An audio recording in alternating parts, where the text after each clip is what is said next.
Today's morning devotional. To glorify God, our great motive. Give unto the Lord the glory due unto his name. Psalm chapter 29 verse 2. We are all living on probation.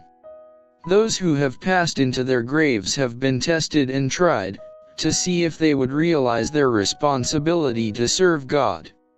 A desire to glorify God should be to us the most powerful of all motives. It should lead us to make every exertion to improve the privileges and opportunities provided for us, to use wisely the Lord's goods. It should lead us to keep brain, bone, and muscle in the most healthful condition, that our physical strength and mental clearness may help us to be faithful stewards.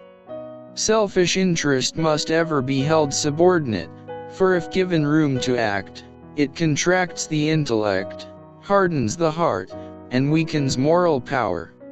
Daniel was regarded by the Lord as a man, because he was a steward who traded faithfully on his Lord's goods.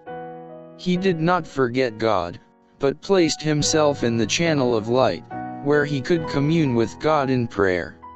And we read that God gave Daniel and his fellows knowledge and skill in all learning and wisdom. In every place let those around you see that you give God the glory. Let man be put in the shade, let God appear as the only hope of the human race. Every man must rivet his character building to the eternal rock, Christ Jesus, then it will stand amid storm and tempest.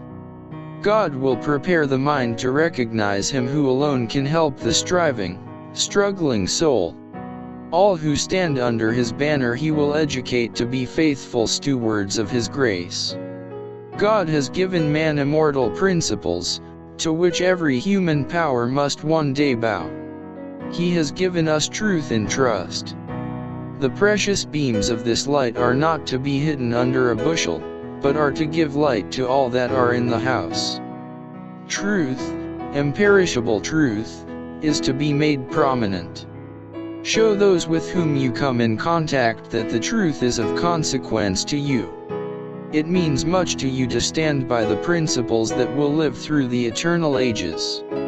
God has given every man talents, that his name may be exalted, not that man may be lauded and praised, honored, and glorified, while the giver is forgotten. All have been entrusted with God's gifts, from the lowest and most poverty-stricken to the highest and wealthiest. Let none waste their God-given time in regrets that they have only one talent. Spend every moment in using the talents that you have. They are the Lord's, to be returned to him. It is not your own property you are handling, but the Lord's.